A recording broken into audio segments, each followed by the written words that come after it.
Next one. Now we are going to learn about how to create a table.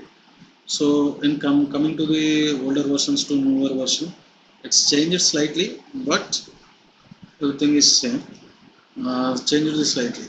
Select the project, right click on this, go to the add, select the new item. Okay, if you want to create the table, go to the data model. If you want to create the base enums or entities, those kind of stuff, select the data types.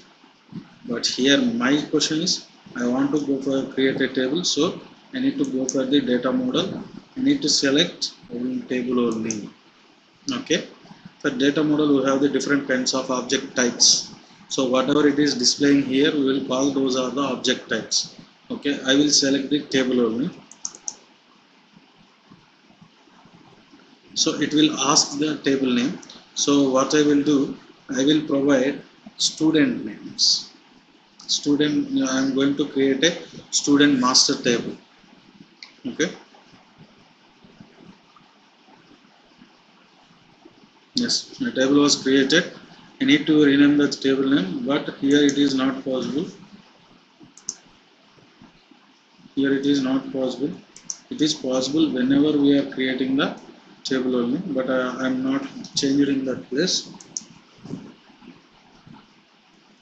What I have to do is select the table where we want to change the name. Select the table, right click, rename the table name. So my table name is student table. So in student table, I need the different information. Okay, go to the fields. What is the information I needed here is strings. Fields has the different data types. That is the whatever displaying here is string, integer, real, date, time, UTC date time, enum, container, GUID, int64. Okay, so we have different type of data types. Those are primitive data types and compositive data types. Primitive data type means string, integer, real, date, time, UTC date time, enum. Those will called as a primitive data types. Another one is the composite data types. Composite data type means container, list, set, arrays. Will call those as the composite data types. Okay, now I will create the fields here, only primitive data types. Okay, so I need name. So I need student name and student date of birth, student's father name, and student gender, and student class. Okay, so excluding class, I need to create the all the field names, all the names. So student name, how can we decide which data type it is? We can choose. So student name, it is saying it is string. String allows the only characters, right? So I will select the string here. I will give name, but with the same name. For example, we have Joseph. Joseph, everyone will have the, most of the people will have Joseph name. So to avoid that one, we need one unique address, unique identity. In our cases, we will use the serial numbers, but here we will use the IDs, student IDs. Okay, I need to create with that field also. So student ID means generally everyone will think that is the integer. Why? Because serial numbers 1, 2, 3, 4, 5, 6 like that, they will think about it. But it's not an integer. It's the string. Why? Because we have thousands of people. Okay, we have thousands of people. We need to segregate the. We need to split the data. So that purpose, what we will do in this case, we have in this case what we will do. We'll give the number sequence in the combination of characters. Okay, so that's why I will choose this is also string. I will give this string name. I can change the string name. I can put it this one as a student ID. Okay, so I need to change this name is two ways. One is by clicking on the rename. Other one is go to the properties. In the properties, The name I can change here. So what is this one? Student ID. See, just check it here. First letter is caps. First letter is caps. After student, again I is caps. Remaining all are the small letters. Okay. After name, I need father name.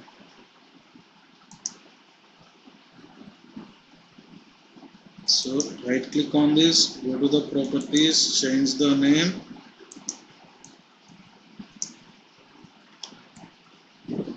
Father name. Here, while creating the name, spaces not allowed in the field creation. It will allow on the label level. Okay. So student name. Next, I need the gender. So gender means definitely we'll have only four type of genders. I mean three type of genders. One is the male, another one is the female, another one is the transgender. Fourth one is nothing but a none. None means no, nothing is selected. Okay. So we need to create those means how to create a basin first. Okay, select that project, right click on this, add new item. I want to select the data type. Here I have the data type. Select the basin, change the name here, student gender. Okay, click on add. System is bit slow, we have to wait. Okay, it came here. Right click on this, create the new elements.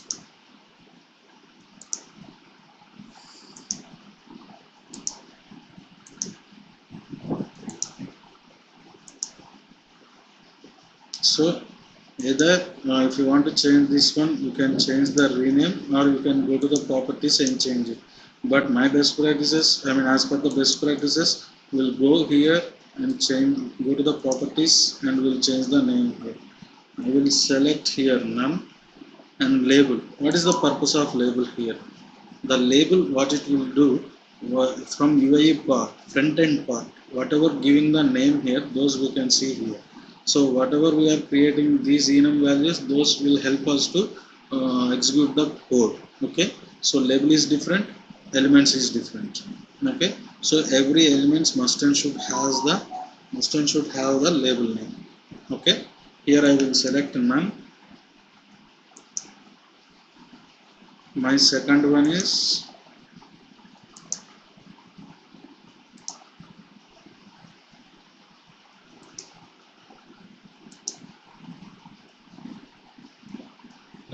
email.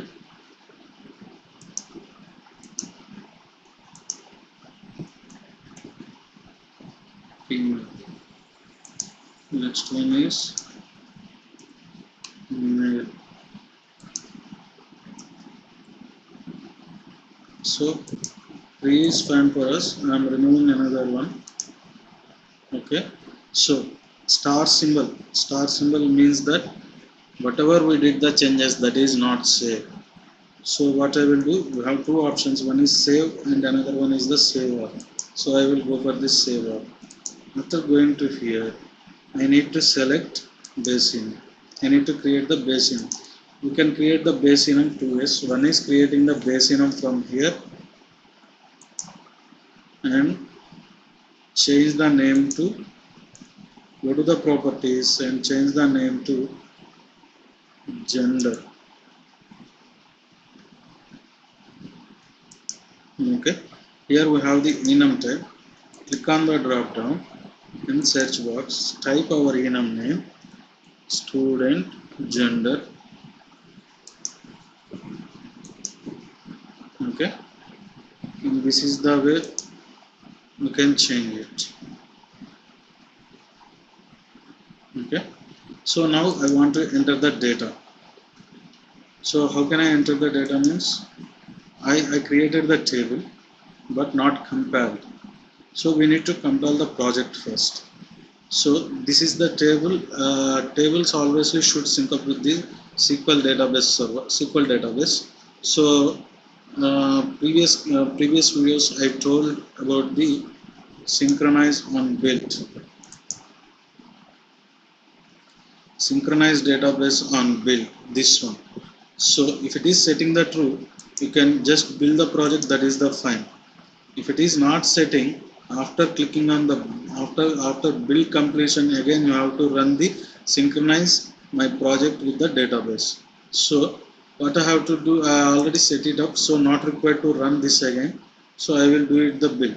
What is the purpose of build and rebuild? Build means from last build to the newest build, whatever we are generating new changes, those things only it will do. Rebuild means it will rebuild the entire project. Okay, so I will go for the build.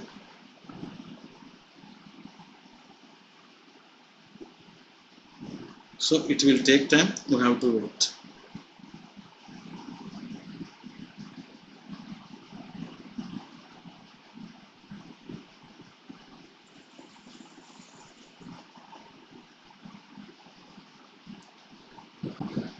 So we'll get these, we are getting these so many BP warnings, best practices errors, those we need to fix it.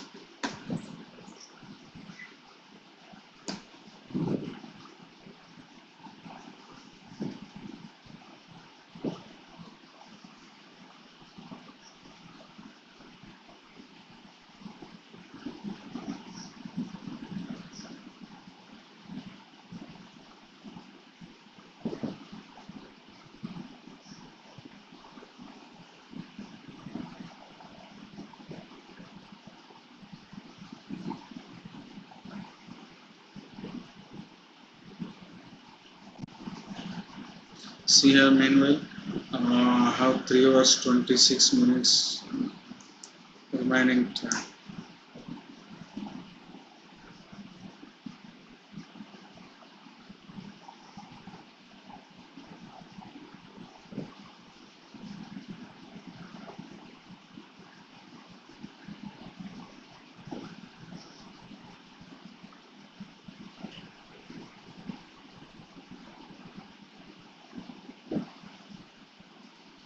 It's too slow.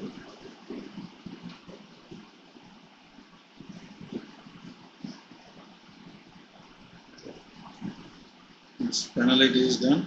Build completed without any errors. So I need to enter the data. So what I have to do, go to the Solution Explorer, select the table and right click on the table, open table browser, or open the table here and select the table name and table here and go to the open table browser. We will go with the Internet Explorer only.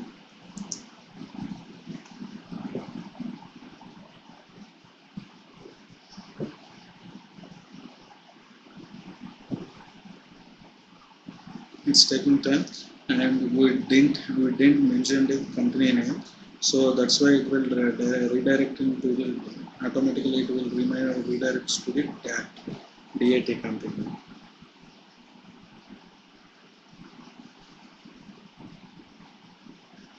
You need to change the company to the that to whatever you want. In my case, I will use the USMF data.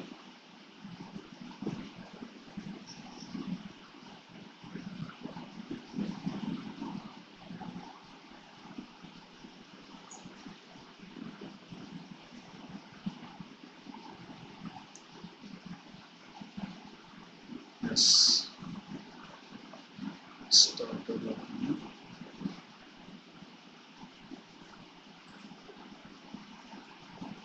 Yeah, as I said, it is open for the DAT company.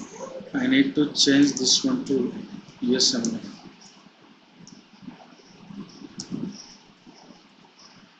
In address bar, at last company will be there.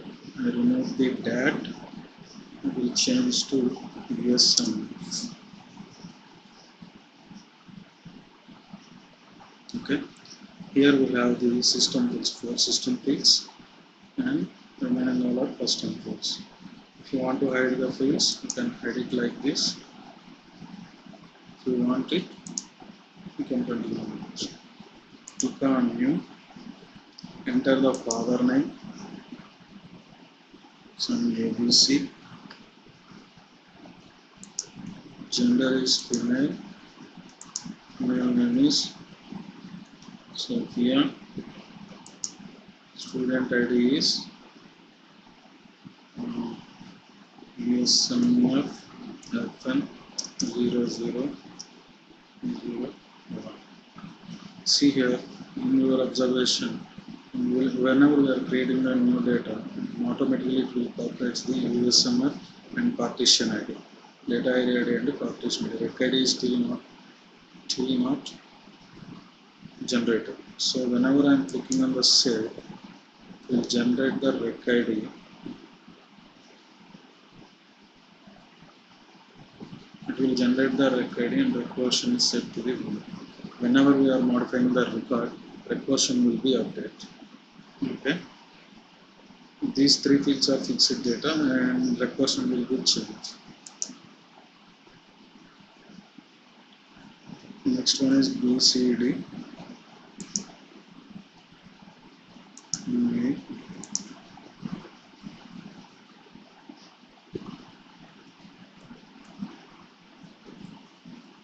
Jameson. Student ID is, I will take from here. See, record ID is automatically generated when we are moving into the next record. It means if you are moving into the next record, automatically record will be saved. But I modified the record, due to that version was changed. Okay. BAD, email, student name is